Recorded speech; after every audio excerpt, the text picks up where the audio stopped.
Sesaat lagi Anda akan menyimak dialog seceting Sesarengan Cegah Stunting. Assalamualaikum warahmatullahi wabarakatuh. Selamat pagi peserta Inspira. Iya, kita punya dialog yang luar biasa. Ya, setahu saya kalau seceting itu kayak semacam tempat buat nasi gitu ya. Oke. Tapi kali ini bukan peserta Inspira. Jadi kita punya talkshow yang cukup menarik, yaitu Seceting Sesarengan Cegah Stunting. 2 telur sehari untuk cegah stunting. Nah, di sini peserta Inspira Anda juga akan mengetahui banyak ya bagaimana angka prevalensi stuntingnya di Wonosobo. Anda akan tahu langkah konkretnya, begitu ya, bagaimana pemerintah daerah untuk bukan memberantas sih, sebenarnya lebih mencegah permasalahan tersebut dan hasilnya seperti apa. Baik, dan kali ini sudah hadir yang memang sudah tidak asing lagi ya untuk narasumber kali ini, yaitu Ibu Diah Retno Sulistiawati. Beliau adalah istri Bupati Wonosobo sekaligus Kepala Dinas PPK BPPPA atau Dinas Pengendalian Penduduk Keluarga Berencana, Pemberdayaan Perempuan dan Perlindungan Anak. Selamat pagi Ibu Diah. Selamat pagi Mbak. Iya, mungkin mic-nya lebih didekatkan lagi ya Ibu Diah ya. Baik. Boleh. Iya. Apa kabar Bu Diah? Alhamdulillah sehat, lemu-lemu Mbak. Yang penting nggak stunting. Betul sekali. Baik, Bu Diah, dan tidak hanya Bu Diah saja, tetapi juga ada narasumber lainnya, yaitu ada Bapak Jailan Sulat. Beliau adalah Kepala Bapeda Wonosobo dan beliau juga sebagai Ketua Tim Percepatan Penurunan Stunting atau TPPPS. Betul ya Pak Jailan? Selamat pagi Pak Jailan. Selamat pagi Mbak, selamat pagi pendengar sekalian. Iya, apa kabar Pak? Alhamdulillah baik. Iya, kita tahu memang kalau permasalahan stunting ini memang menjadi salah satu perhatian khusus untuk pemerintah daerah ya, Ibu Diah ya. Dan termasuk Wonosobo. Dan saya sebenarnya, setahu saya kalau stunting itu bertubuh kerdil, pendek begitu. Tapi apakah untuk lebih lengkapnya kita akan mendalami dulu ini Ibu Diah ya. Apa tuh stunting begitu? Silakan. Mungkin semua orang sudah tahu, tapi ini lebih baiknya kita kuak lagi gitu, Bu Diah. Monggo. Gitu. Saya ya berarti ya. Iya. Baik, semua pendengar yang mengikuti hari ini. Jadi mungkin sedikit, kalau mungkin udah banyak yang dengar stunting itu apa sih gitu. Jadi orang biasanya lihatnya stunting itu pendek gitu, stunting itu kerdil gitu. Jadi mungkin saya menambahkan bahwa stunting itu adalah kondisi gagal tumbuh. Jadi ada gangguan pertumbuhan dan perkembangan yang terjadi pada anak usia balita seperti itu. Jadi yang disebabkan karena kekurangan energi atau kronik di dalam jangka waktu yang cukup lama, sehingga mengganggu pertumbuhan dan perkembangan anak. Yang itu bisa menyebabkan atau menjadi ciri khasnya, salah satunya adalah apa? Akhirnya pendek gitu. Jadi panjang badannya tidak sesuai dengan umurnya gitu. Jadi stunting itu jadi gangguan pertumbuhan yang dialami oleh pertumbuhan dan perkembangan. Jadi fisik dan sebenarnya juga kognitifnya gitu. Itu yang perlu kita waspadai. Jadi gangguan kognitifnya itu yang justru berbahaya di masa depannya nanti. Jadi stunting itu ya, makanya kadang identik kalau anaknya pendek nih, stunting nih kayak gitu. Makanya banyak kadang stigma masyarakat begitu. Tapi yang perlu dicatat bahwa kalau pendek itu belum tentu stunting. Ya, tetapi kalau stunting itu pasti pendek gitu. Jadi jangan mudah menstigma orang pendek stunting nih kayak gitu. Tapi kalau stunting itu pasti pendek. Tapi kalau pendek belum tentu stunting. Gitu. Sebenarnya stunting itu tidak keren loh ya Bu Diah. Tidak keren sekali ya. Iya sih, gak keren memang. Emang kurang keren. Apalagi di kita yang saat ini kekinian gitu ya. Kalau sampai stunting itu enggak banget gitu. Oke. Jadi faktor yang menjadikan anak itu stunting sebenarnya dari ibu hamil dulu nggak sih sebenarnya? Kalau penyebab stunting itu bisa banyak faktor, tapi utamanya adalah memang karena gangguan kekurangan asupan gizinya ya.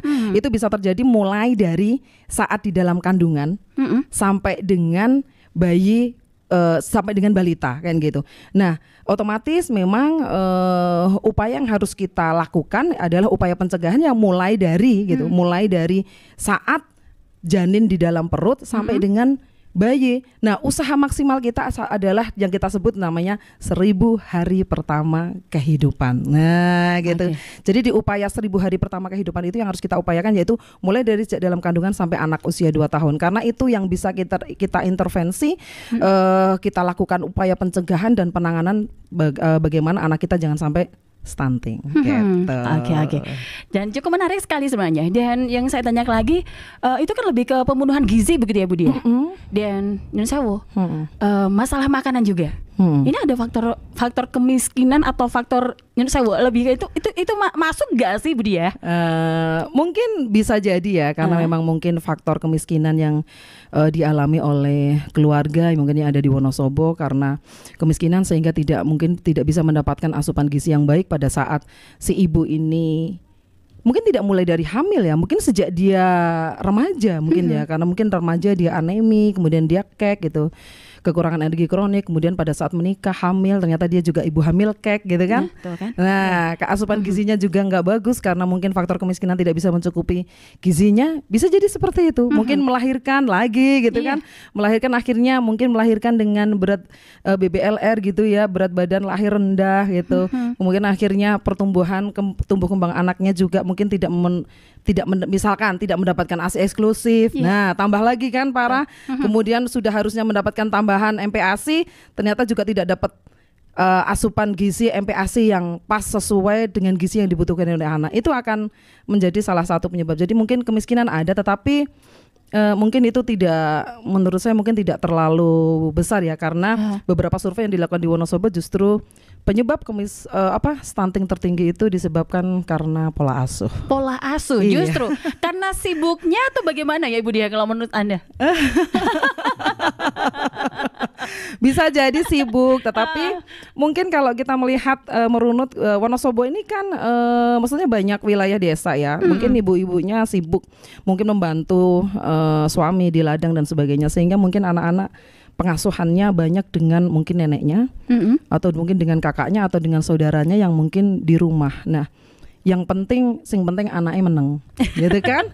Yang penting anak nggak rewel gitu. Akhirnya yang harusnya mungkin anak di usia pertumbuhan atau anak sampai dengan di usia 2 tahun atau sampai dengan balita ini mendapatkan gizi yang seimbang, gizi yang mencukupi untuk pertumbuhan dan perkembangannya. Akhirnya karena mohon maaf mungkin pengetahuan neneknya atau saudara yang mengasuh itu kurang, pemahaman mungkin si ibunya juga kurang, akhirnya ya sudah, anak itu sehari-hari hanya mendapatkan asupan makanan ya, yang penting anak mau, yang penting anak suka, tapi tidak memikirkan apakah makanan yang masuk itu gizinya tercukupi atau seimbang atau tidak. Nah, di situ kadang apa yang menjadi penyebab terbesar stunting yang ada di Wonosobo. Jadi pola asuh, pemahaman orang tua terhadap pemenuhan gizi terhadap keluarga, mungkin kesehatan yang bagus untuk anak dan sebagainya itu masih banyak kita jumpai. Baik, ini penting banget di pemahaman orang tua ya.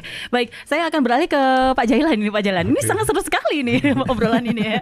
Oke, Pak Jailan, kalau melihat kondisi di Wonosobo sendiri, sebenarnya jumlah anak stunting di Wonosobo itu sebenarnya di angka berapa ini Pak?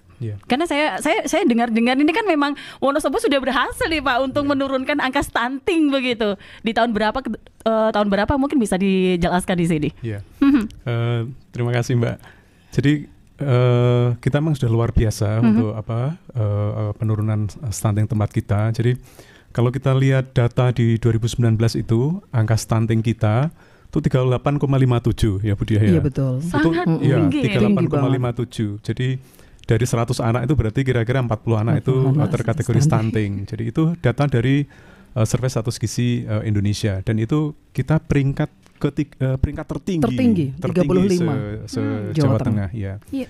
Di tahun 2021 ini alhamdulillah kita bisa dengan intervensi yang kita lakukan bersama-sama ini multi pihak ini, kita bisa menurunkan di angka 28,1. Jadi ada penurunan 10,56%. Itu penurunan yang sangat-sangat luar biasa dan signifikan. Dan alhamdulillah juga kemarin di 2022 dari data SSGI kita, dari 28,1 ini Kita turun lagi menjadi 22,7, ada penurunan 5,4%. Itu di tahun 2021. 2022. 2022. Iya, Oh, di 2021 kita masih tertinggi di Jawa Tengah loh, 28,1. Masih lagi. Iya. Iya.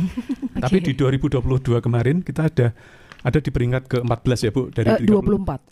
Di peringkat 24. Peringkat 24 ya dari 35 kabupaten kota, dan ini penurunan yang sangat luar biasa. Kemudian kalau kita lihat dari hasil penimbangan serentak kita di data GPM kita, di penimbangan serentak kita terakhir kemarin di bulan Agustus, angka kita di 15,2%, Ibu. Yeah. Sebelumnya 15,97 itu hasil penimbangan di bulan Februari 2023, dan semoga juga nanti di hasil SKI-nya Survei Kesehatan Indonesia yang kemarin baru kita laksanakan, ini kita nunggu hasilnya. Semoga nanti penurunan ini juga konsisten terus menurun. Artinya sejauh ini apa yang kita lakukan di 2 tahun terakhir ini, dari 2021 sampai dengan di 2023 ini, angka penurunan anak-anak balita stunting ini demikian luar biasa, dan saya kira ini kita kelihatannya ada di jalan yang tepat ya Bu. Mudah-mudahan ya. Dan ini di akhir tahun ini sesuai dengan arahan Pak Bupati, Pak Wakil Bupati, ini adalah akhir tahun untuk percepatan. Jadi 2023 ini di 3 bulan terakhir ini kita lakukan percepatan, sehingga kalau kita mendasarkan data hasil penimbangan serentak bulan Agustus kemarin, ada 7.774 balita stunting. Maka bagaimana sampai dengan akhir tahun nanti 7.774 balita stunting ini bisa kita entaskan.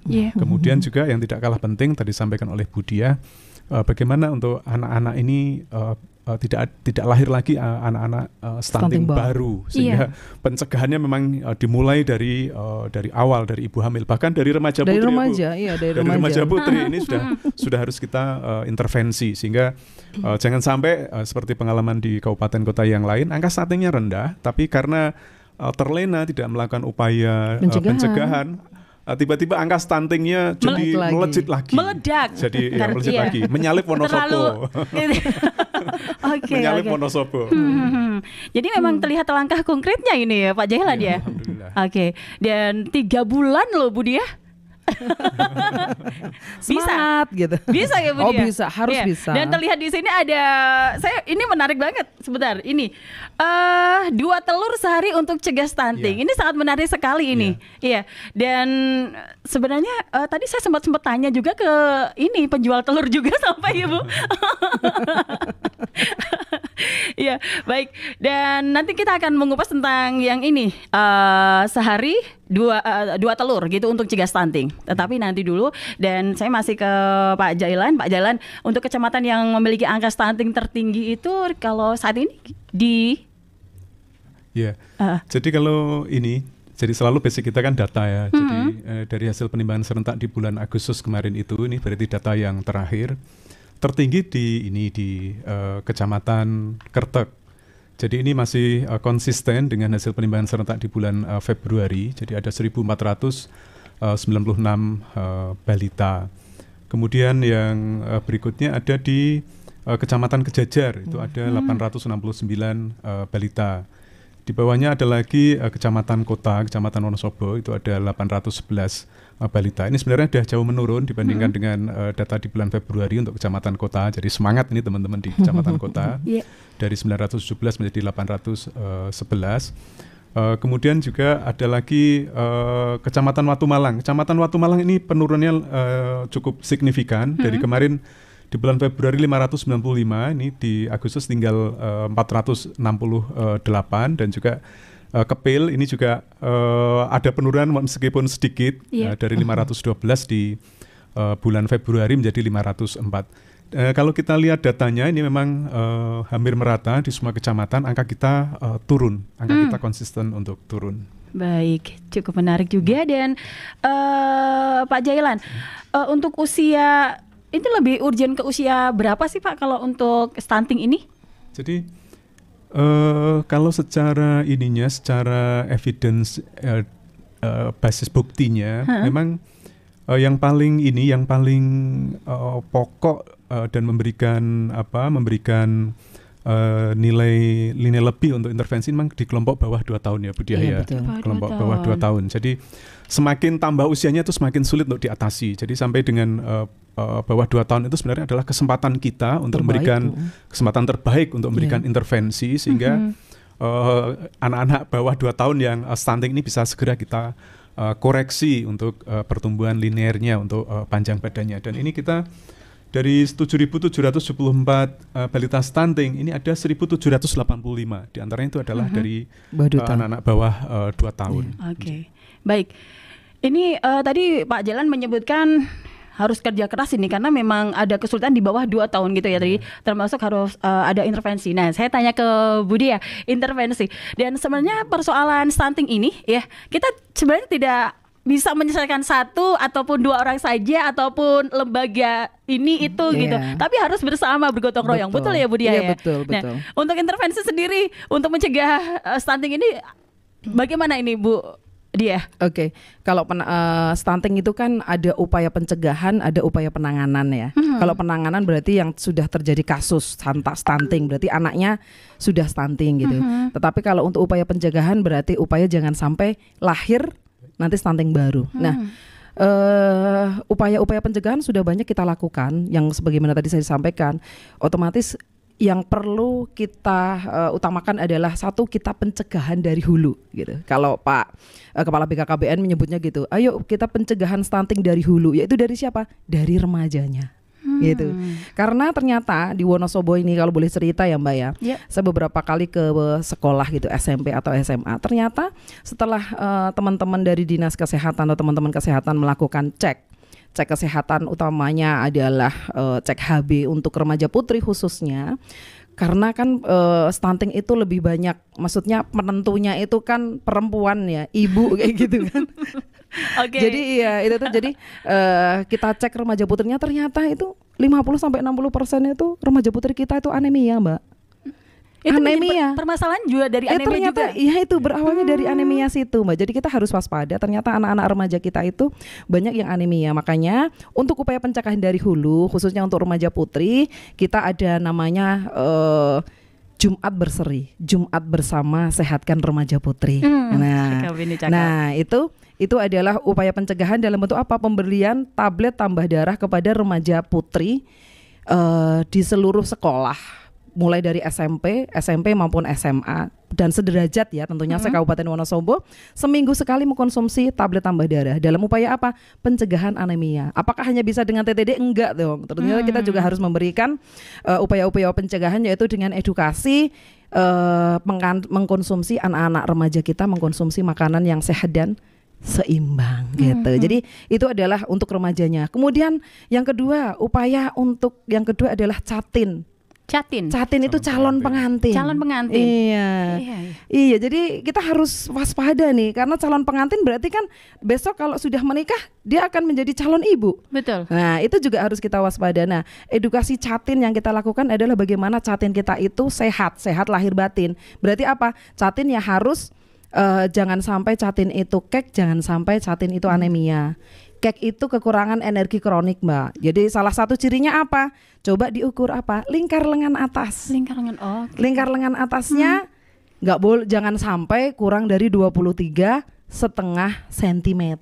Nah, itu adalah salah satu indikasi seorang remaja atau catin atau ibu hamil itu kek. Nah, makanya catin kita usahakan catin sebelum menikah itu ya siap gitu. Apakah kalau terus nanti kek terus nggak boleh menikah? Ya enggak, boleh. Tetapi syukur-syukur makanya kita namanya ada aplikasi LCMIL. Aplikasi LCMIL itu elektronik siap nikah dan hamil.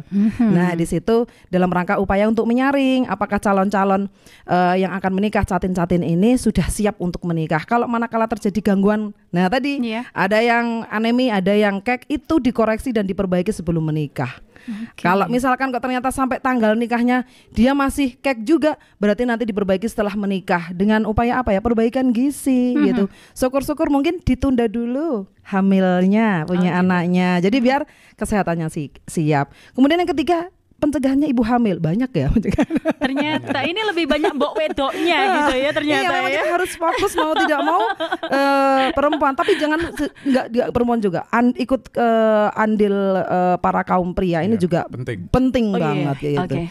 Nah, ibu hamil juga sama juga. Ibu hamil pada saat udah mulai hamil juga harus periksa rutin gitu kan, periksa rutin. Kemudian juga jangan sampai kek, jangan sampai anemia itu. Nah, yang ketiga pada saat ibu nifas berarti melahirkan gitu kan, pastikan anaknya, bayinya itu jangan sampai berat badan bayi lahir rendah ya, jangan sampai BBLR. Kemudian yang kedua pastikan bayi tersebut mendapatkan imunisasi dasar lengkap dan pastikan mendapatkan ASI eksklusif.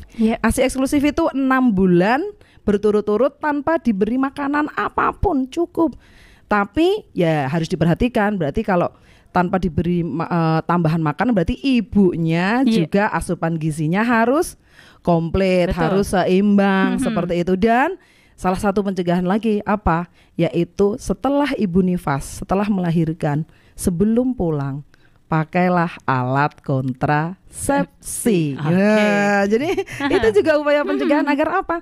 Alat kontrasepsi itu bertujuan untuk menjaga atau mengatur jarak kehamilan berikutnya. Jadi anak mendapatkan perhatian penuh, mendapatkan kasih sayang, mendapatkan asupan gizi yang baik, sehingga pada saat nanti umurnya sudah cukup baru hamil lagi. Itu adalah upaya-upaya, beberapa upaya yang kita sudah lakukan sampai dengan saat ini. Begitu Mbak. Tahapannya cukup panjang sebenarnya ya. Panjang ya kalau pencegahan. Banyak segmen yang harus disentuh. Betul. Baik, dari remaja aja juga sudah ya kan.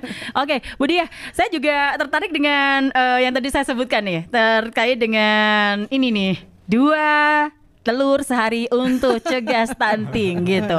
Nah ini sangat menarik sekali. Inovasi baru atau bagaimana ini untuk mencegah stunting ini? Aduh, ini saya atau Pak Jailan ini selaku Ketua TPPS nih yang jawab nih. Kan ini kan lahirnya bukan dari saya, tetapi sebenarnya ini dari teman-teman TPPS Kabupaten. TPPS itu tim percepatan penanganan stunting. Mungkin Pak Jailan nih bisa sambil cerita nanti nih. Nanti Bu Diah menambahkan ya. Boleh, saya nanti tambahkan. Pak Jailan, terkait dengan ini 2 telur sehari untuk cegah stunting.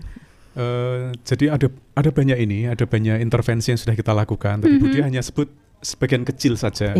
Ada banyak sekali intervensi yang dilakukan, baik yang untuk yang pencegahan maupun untuk yang penanganan.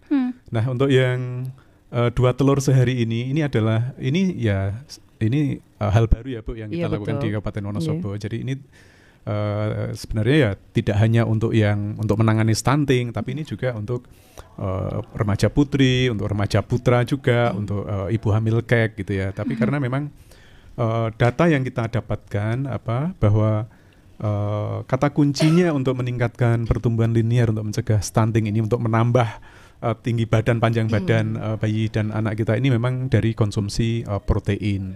Jadi protein hewani terutama yang paling bagus ya susu, kemudian daging, kemudian ikan. Kemudian yang keempat memang telur. Nah, kenapa kita pilih telur ya? Ada beberapa alasan. Jadi telur ini yang paling mudah ya Bu. Ya, mudah, murah, terjangkau gitu. Ya. Mudah, murah, terjangkau. Kemudian juga awet. Awetnya juga ini sangat penting. Tapi di sisi yang lain, telur ini juga kebaikannya juga sangat banyak. Dia memiliki kandungan kolin yang cukup tinggi, tidak kalah dibandingkan dengan 3 protein sumber protein hewani yang tadi kita sebut di awal. Sehingga kalau dari data-data riset itu dengan konsumsi telur 2 butir telur setiap hari selama 90 hari itu mampu mencegah stunting sampai dengan 47%. Ini kan angka yang luar biasa. Yang kedua, secara empirik, intervensi ini sudah dilakukan oleh banyak kabupaten kota yang lain, termasuk juga diarahkan oleh pemerintah pusat. Jadi ini kita tidak neko-neko, tidak bikin yang aneh-aneh gitu ya. Tapi tidak asal gitu maksudnya. Tapi basic evidence base-nya, hasil risetnya memang sangat kuat. Kemudian secara empiriknya ini juga dipakai di tempat-tempat lain. Bahkan BKKBN sudah memulai lebih awal. Teman-teman PLKB ini setiap bulan sudah dipotong, sudah iuran, potong gaji berapa? 50.000 ya Bu? 50.000 per bulan. Untuk apa? Untuk ini. Jadi dana alokasi juga dari untuk ini ya. Sebagian, sebagian. Oh gitu. Makanya nanti kita cerita ini. Ini latar belakangnya kenapa di akhir tahun ini kita pilih intervensi karena Pak Bupati arahnya percepatan, cepet ini. Serius kan gitu. 2024 harus 14% kan gitu ya Bu. Makanya ini 2 butir telur sehari selama 90 hari ini kita pilih. Lalu yang penting ini untuk siapa gitu. Ini memang kita prioritaskan untuk penanganan untuk bayi-bayi kita usia lebih dari 6 bulan ya. Kalau yang kurang 6 bulan kan dia sudah harus ASI eksklusif. Jadi lebih dari 6 bulan sampai dengan 5 tahun. Wabil khusus prioritasnya sampai dengan bawah 2 tahun. Tapi ini kita berikan semua untuk 7.774 bayi dan balita. Dari mana sumber dananya? Oh, ini kita bantingan. Jadi kebayang. Pak Jelas saya juga kebayang. Tadi saya tuh tanya gitu. Harga telur sekarang berapa? Tanya gitu ke pasar 23.500. Itu belum diparung ya, Pak ya? Itu kalau 1 kilo itu isinya 15 ya, Bu? 15. Antara 15 sampai 16. Ada 16. Berarti kalau 90 hari berarti kan bisa dihitung berapa kebutuhan kita. Nah, ini yang pertama, ini Mbak ini saya sampaikan. Jadi yang pertama teman-teman di BPKB BPPA sudah mulai. Jadi teman-teman PLKP mereka sudah mengiur 50.000 tiap bulan. Kemudian ini teman-teman ASN, aparatur sipil negara. Ini dalam rangka peringatan Hari Korpri. Kita juga berkomitmen. Kita iuran, Mbak. Tiap bulan dari bulan Oktober, November, Desember. Ini bervariasi. Yang paling kecil itu 20.000. Yang paling besar 100.000 ya, Bu. Minimalnya. Iya. Lebih boleh. Lebih boleh. Iya benar. Itu juga uangnya kita pakai untuk ini, untuk nangani 7.774 balita stunting kita ini. Lalu yang ketiga CSR. CSR ini kita sudah diawali Bank Jateng, kita sebut. Ini terima kasih Bank Jateng. Ini ada 500 juta yang kita alokasikan untuk pembelian telur ini. Kemudian yang keempat ini teman-teman kita, bapak-bapak, ibu-ibu kita yang ada di rantau diaspora. Kemarin Pak Bupati diundang ke Jakarta untuk pengukuhan IKW Ikatan Keluarga Wonosobo. Ini juga kita paparkan.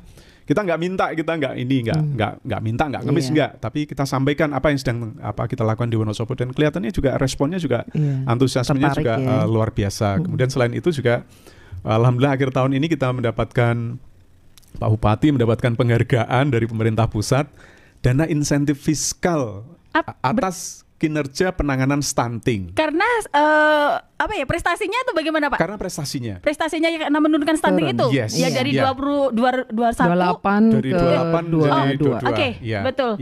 Berapa, Pak? Untuk yang penanganan stunting sekitar 6,1 miliar ya. Tanyanya terlalu detail saya ya, Bu ya.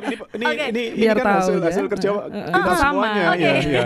Di kemiskinan juga sama, kita dapat ini dana insentif fiskal juga sekitar 6,9 miliar, dan ini dari dana itu sebagian kita gunakan juga untuk pembelian telur. Tapi yang ingin saya sampaikan, Mbak, dari ilustrasi ini artinya apa? Artinya stunting ini bukan masalah pemerintah kabupaten, tapi ini adalah masalah bersama kita, ASN, CSR, masyarakat, banyak yang peduli kayak gitu ya. Makanya ini juga di forum ini kita sebenarnya ingin juga membuka kesempatan juga untuk warga masyarakat kita ya, Bu ya, yang untuk bersama-sama lah ini. Pengen bareng-bareng gitu ya. Untuk penanganan stunting ini. Jadi kalau seperti itu, Pak, nanti itu udah turah-turah dananya, ya bisa kita belikan susu ya, Bu.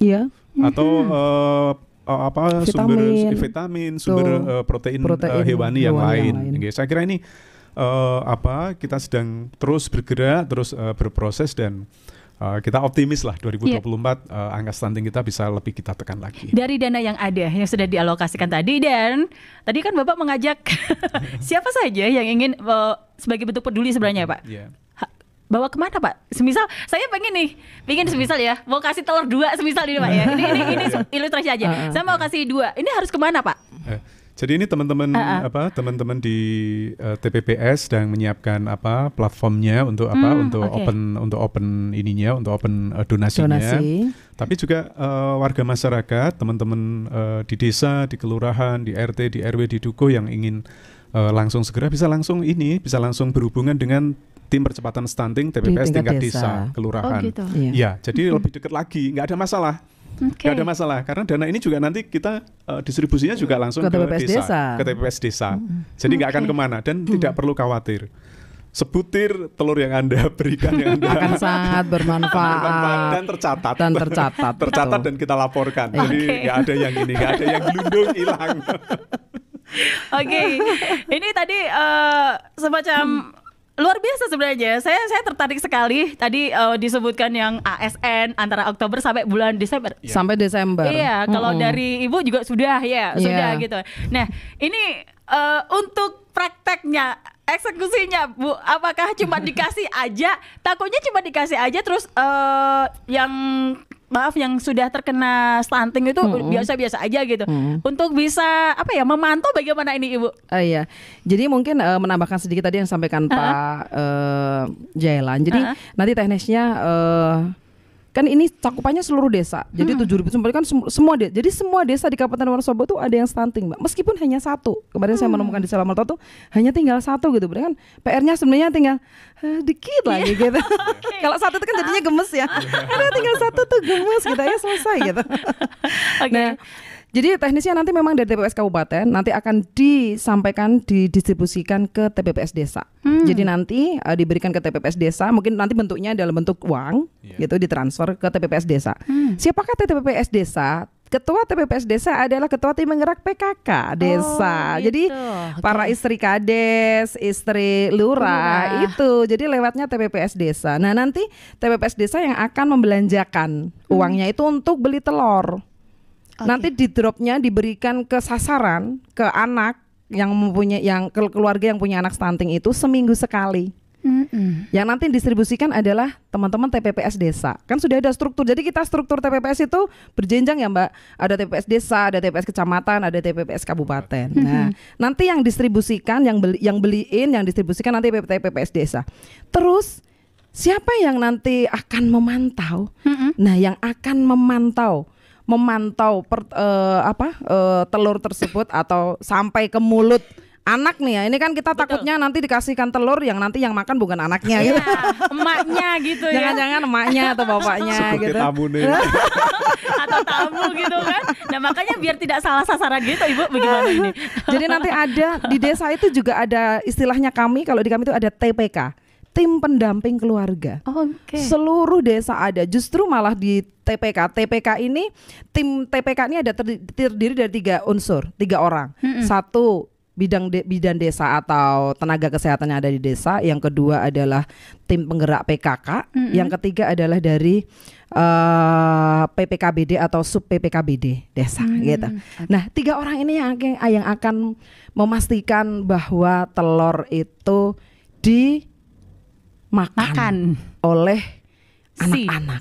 Nah, jadi seperti itu dan tidak apakah hanya sampai di situ, enggak, tentunya ada ya. Siapa yang nanti akan setelah diberi telur, kita tahu nggak sih nanti hasil yang diberi telur itu berefek enggak sama anak-anaknya? Tentunya ada. Lah itu kemarin yang disampaikan Pak Jailan bahwa kita sudah ada, kita lagi menyusun teknisnya, mekanisme monefnya, monitoring dan evaluasi tentunya berjenjang yang nanti akan melakukan pelaporan otomatis yang bertanggung jawab berarti dari level desa TPPS desa ke TPPS kecamatan kemudian ke kabupaten kan seperti itu, harus tahu semuanya. Terus kemudian yang memonef perkembangan dan pertumbuhannya bertanggung jawab untuk kesehatannya adalah apa? Ya teman-teman di posyandu, ibu bidan dan teman-teman yang puskesmas yang ada di wilayah masing-masing. Jadi tidak hanya diberi telur saja, tetapi nanti juga kita monitoring, kita monef hasilnya. Karena melalui apa? Ya penimbangan dan pengukuran yang dilakukan di posyandu setiap bulannya. Jadi mungkin sedikit untuk referensi untuk seluruh masyarakat Wonosobo. Jadi kalau dulu kita penimbangan serentak itu hanya Februari dan Agustus, sekarang setiap bulan adalah bulan penimbangan serentak gitu. Jadi jadi setiap bulan kami harapkan semuanya bahwa yang punya balita hadir datang ke posyandu untuk anaknya biar bisa ditimbang, kemudian bisa ditumbuh perkembangannya biar tahu bagaimana tumbuh kembang anak, apakah sudah sesuai, anaknya sehat, tumbuh seimbang, sehingga ini adalah salah satu cara upaya untuk mengetahui sejak dini status kesehatan dan pertumbuhan dan perkembangan anak-anak kita. Begitu. Baik, Mbak. Bu Dia, dari tadi percakapan kita ini sebenarnya untuk pemberian telur itu sebenarnya sudah dilaksanakan atau kita sudah berapa bulan atau bagaimana ini? Kalau untuk yang sekarang ini ya, yang istilahnya sekarang itu kan kita singkat ya, biar untuk memudahkan gerakan yang kita lakukan sekarang untuk memudahkan orang untuk tahu, itu kita singkatnya adalah Sobo Sehat Sedulur Selawase. Sobo Sehat Sedulur Selawase. Maksudnya Sobo Sehat itu Wonosobo Sehat, sehari 2 telur, selalu pantau tumbuh kembangnya, awasi dan jaga kesehatannya, dan semangati pola asih dan asuhnya. Jadi itu singkatan gitu. Tapi masuk semua. Gitu aja. Jadi memang 2 telur, sehari 2 telur ini upayanya kayak gitu. Tetapi tidak hanya memberikan sehari 2 telur, tetapi juga ada selalu pantau tumbuh kembangnya, makanya harus datang dicek. Posyandu rutin gitu. Kemudian awasi dan jaga kesehatannya. Itu orang tua berarti harus selalu bagaimana mengawasi anaknya biar sehat, bagaimana menciptakan lingkungan rumahnya juga sehat.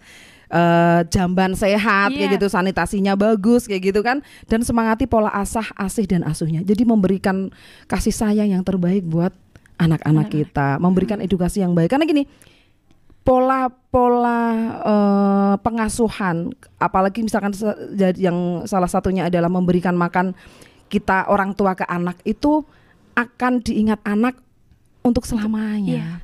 Betul. Itu akan menentukan bagaimana pola asuh anak ke depannya seperti itu. Makanya itu yang juga penting gitu. Dan selawase berarti terus menerus.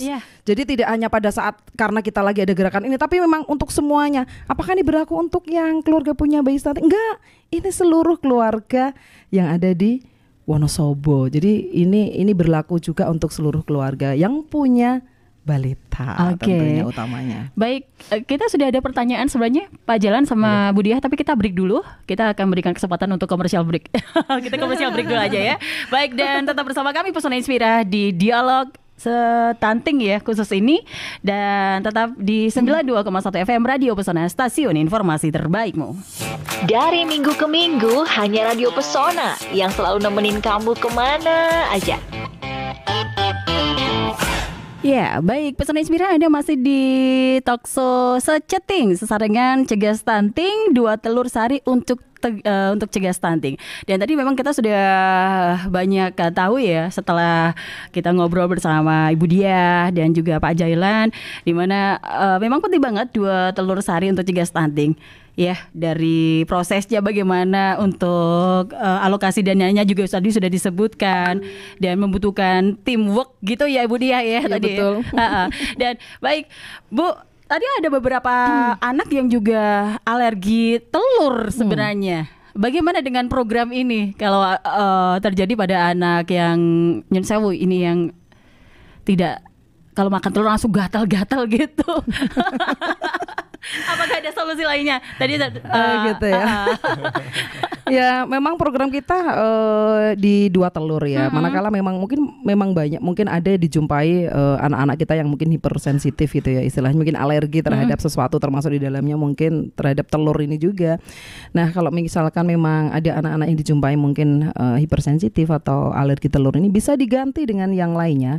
Misalkan nanti bisa diganti dengan ikan, atau susu daging, atau daging gitu. Jadi ya jangan dipaksakan kalau memang alergi terhadap telur seperti itu. Jadi nambahkan ya, Pak J. Jadi memang ada laporan, tapi itu sebagian kecil ya yang hipersensitif alergi pada telur. Tapi itu kita lihat dari datanya itu sebenarnya yang paling yang menyebabkan hipersensitif itu ada pada putih telurnya itu. Pada putih telurnya itu. Jadi ada senyawa namanya ovalbumin itu yang terutama untuk bikin seseorang itu jadi alergi dengan reaksi yang berbeda-beda. Jadi untuk anak-anak terutama reaksi hipersensitif ini untuk sebagian besar tuh memang pada anak usia kurang dari 5 tahun, dan nanti dengan bertambahnya umur itu semakin tubuh itu semakin bisa mengompensasi. Jadi kalau misalkan ada yang ada kasus alergi, mungkin putih telurnya jangan dikasihkan. Yang pertama putih telurnya jangan dikasihkan. Ya, jadi yang dikasih berarti yang kuningnya kuning telurnya aja, ya, ya, karena kuning kuning telur telur. itu juga ini banyak kebaikan ada di kuning telur. Kemudian yang kedua juga ini untuk yang hipersensitif memang jangan mengkonsumsi yang telur setengah matang ya berarti ya. Jadi terutama putih telurnya ini harus dimasak sempurna. Betul, itu juga jadi cara kita untuk mengurangi risiko alergi atau hipersensitif dari telur itu. Oke. Baik. Dan saya mau mengulang lagi tadi Bapak terkait Pak Jalan. Karena Wonosobo mencapai dan mendapatkan penghargaan begitu ya dari pusat. Itu kapan sih Pak sebenarnya untuk penghargaan itu? Kapan? Belum lama ini atau bagaimana ini Pak? Belum lama ini Pak Bupati minggu kemarin. Minggu kemarin kan? Hari Kamis. Hari Kamis. Pak Bupati kemarin hari Kamis diundang ke Istana Wakil Presiden untuk menerima penghargaan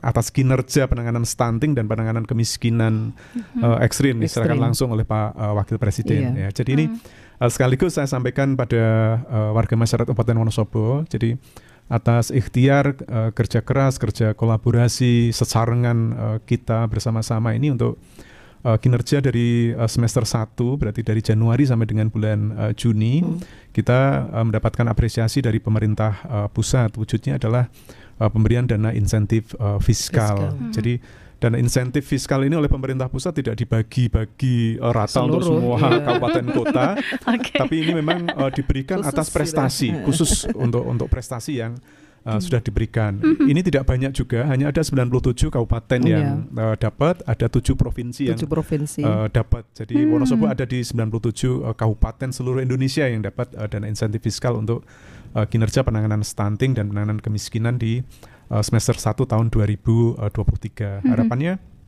ya ini akan memotivasi kita. Jadi pemerintah pusat melihat ini Wonosobo ini sudah serius untuk penanganan stunting. Alokasi penganggaran yang diberikan untuk penanganan stunting dan kemiskinan ini. Kemudian hasilnya juga kelihatan kan. Enggak ini. Angka kemiskinan juga kita juga ini loh Mbak. Ini teman-teman juga saya sampaikan 2023 angka kemiskinan kita turun lagi dari 16,17% menjadi 15,58. Yang sebelumnya kita di peringkat 34. Kita sekarang sudah turun peringkat jadi peringkat ke 33 dan kelihatannya kecil, kelihatan sepele. Oh, ini tidak mudah ini. Luar biasa upayanya ya. Perjuangannya. Luar biasa. Ya. Jadi sampai dengan 2019, bayangin, sampai dengan 2019 kita itu menempati posisi tertinggi dari tahun ke tahun, nggak pernah turun. 2019 kita turun satu peringkat, jadi peringkat 34. Dan ini alhamdulillah bisa setahun ya Bu, dua tahun kita bisa naik peringkat lagi jadi 33. Ya. Luar biasa tapi Wonosobo luar biasa sebenarnya Pak. Luar biasa kerjanya itu Pak. Kita semua luar biasa ya. Meskipun satu strip ya. Tapi itu bayangin yang kita salib Bu, rasanya gimana tuh? Oke. Kerja nyata sebenarnya. Ini kita langsung ke Pak Jalan sudah ya tadi ya. Sudah ya. Ini ke pertanyaan aja yang tanya. Selamat siang Mbak Meta dan narasumber. Ini dari Waryanti, tidak disebutkan tempat tinggalnya, tapi mau tanya nih, apa beda stunting dan gizi buruk? Apakah anak yang sudah dinyatakan bebas stunting bisa berkembang normal seperti anak seusianya? Monggo, ini siapa ini? Ya boleh. Boleh nanti ditambahin Pak Jay kalau belum. Boleh Pak Jay. Jadi memang perbedaan ya. Jadi beda antara stunting dengan gizi buruk itu pada metode atau cara pengukurannya gitu.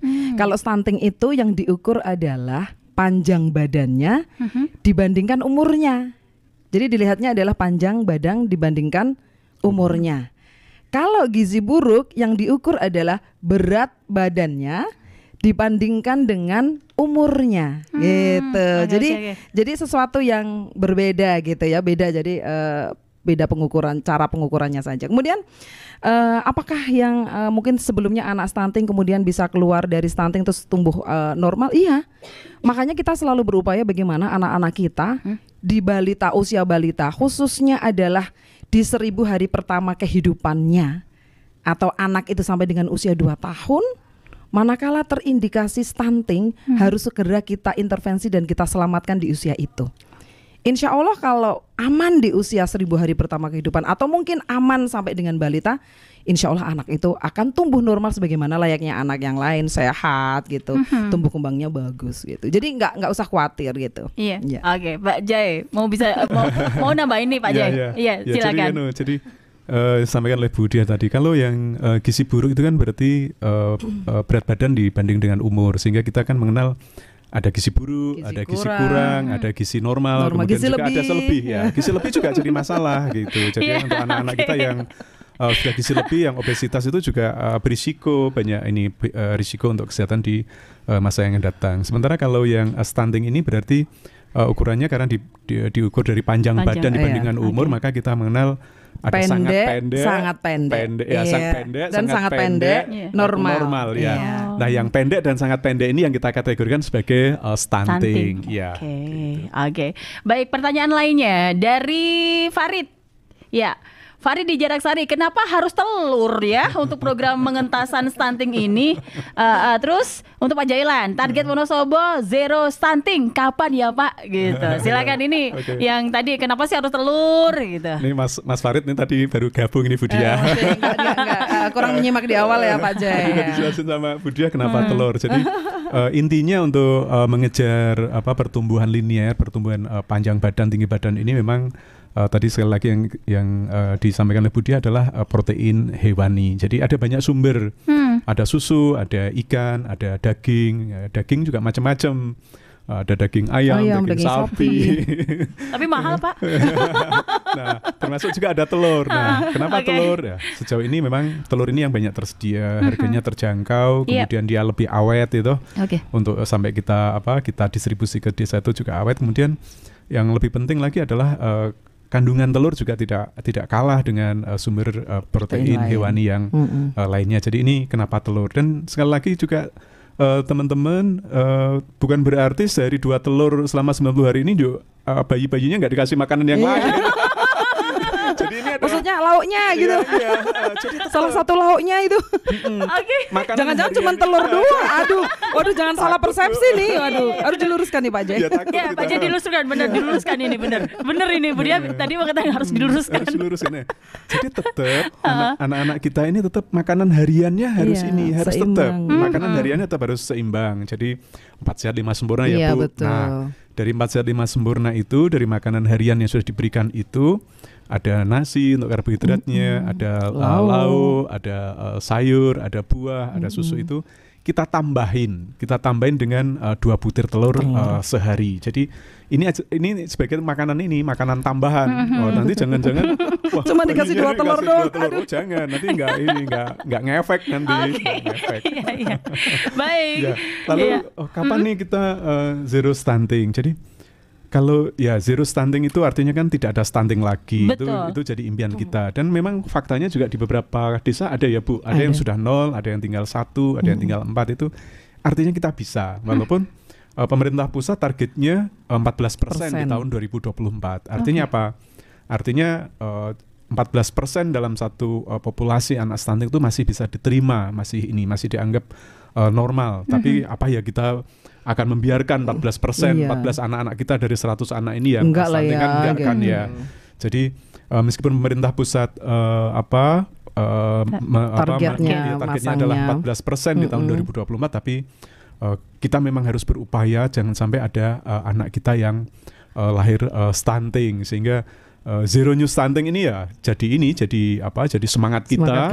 Zero stunting juga jadi semangat kita bersama. Dan insya Allah kalau dari keluarga, dari bapak, dari ibu, dari remaja putri, remaja putra. Ini remaja putra juga ini loh Bu. Iya, punya peran penting itu. Jadi untuk jadi anak yang sehat di 1000 hari pertama kehidupan itu kan diawali dengan pertemuan antara sel kelamin laki-laki dan sel kelamin perempuan. Jadi spermatozoa dan ovum. Artinya apa? Tidak hanya perannya remaja putri, tapi remaja putra di sini juga punya andil yang sangat kuat. Sehingga kalau sel spermatozoanya, sel kelamin jantannya ini dalam posisi lemah, ini berarti kalau ketemu dengan ovum yang sudah menikah itu berarti nanti akan berisiko menciptakan generasi yang stunting, yang lemah, sehingga remaja putra juga jangan ketinggalan di upaya pencegahan stunting ini, sehingga bagaimana kita mengkonsumsi gizi yang seimbang ini harus kuat juga kayak gitu. Jadi itu kan urusannya remaja putri, itu kan urusan ibu. Enggak, ini urusannya remaja putra, ini juga urusannya bapak-bapak, ini juga urusannya para suami ya Bu.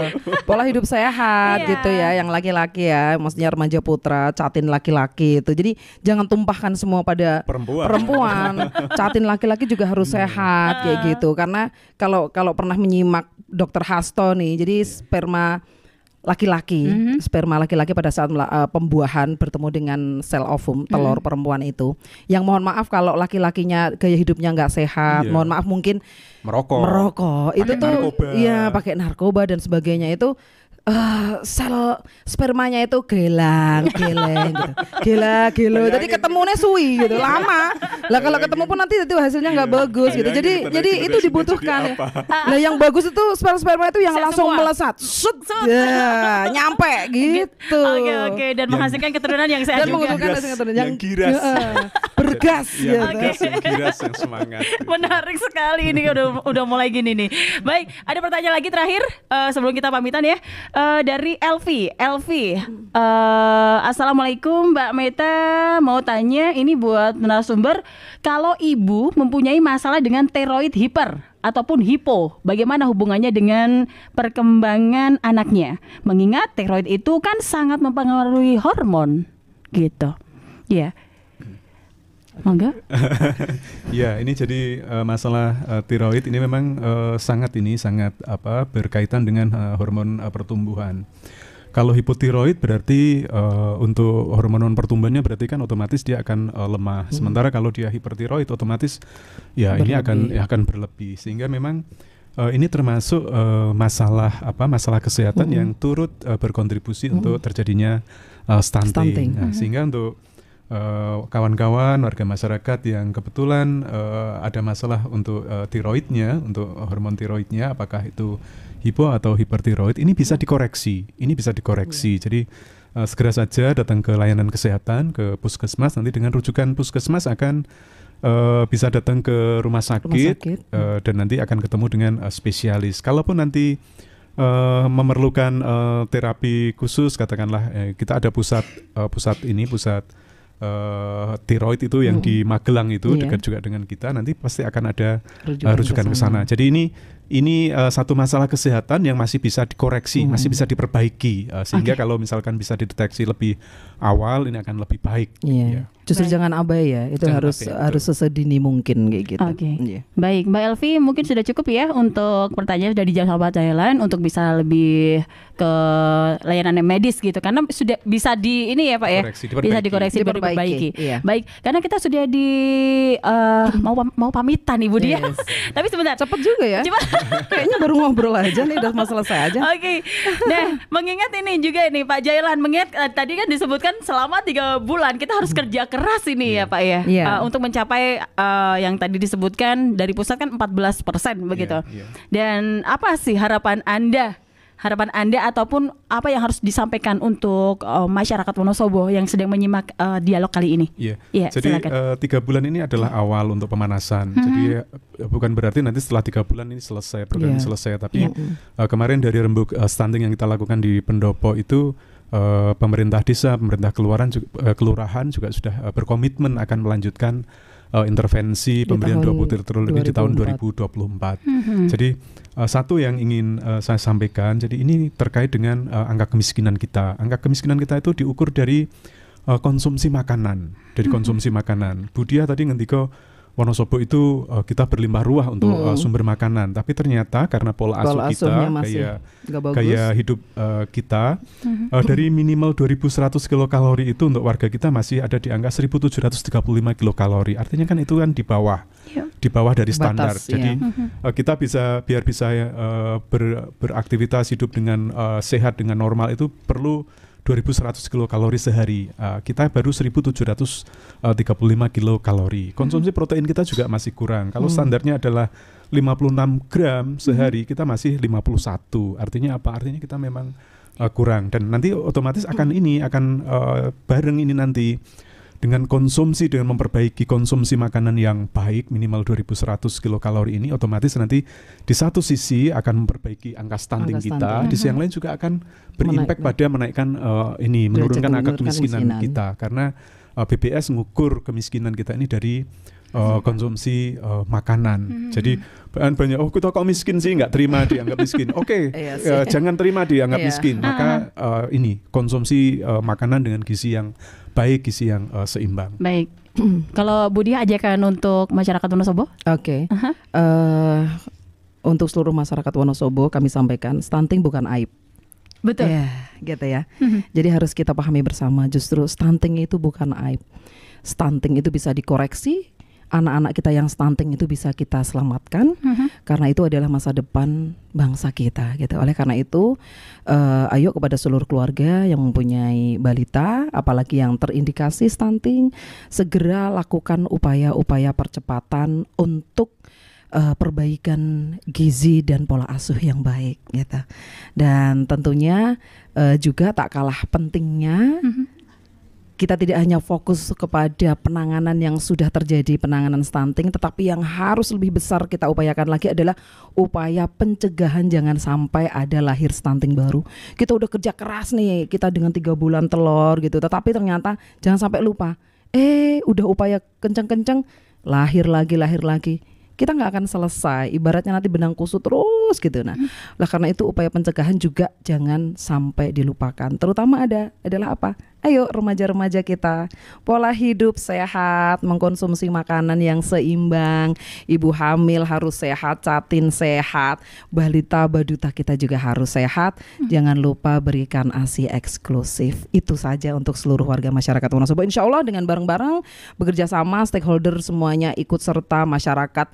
Iya, ayo mari kita jadi masyarakat atau tetangga atau keluarga yang kepo, tapi kepo dalam tanda kutip yang positif ya. Utamanya kepo kepada siapa? Kepo kepada balita-balita yang ada di sekitar kita, kepo kepada ibu-ibu hamil yang ada di sekitar kita, biar ibu hamilnya sehat gitu.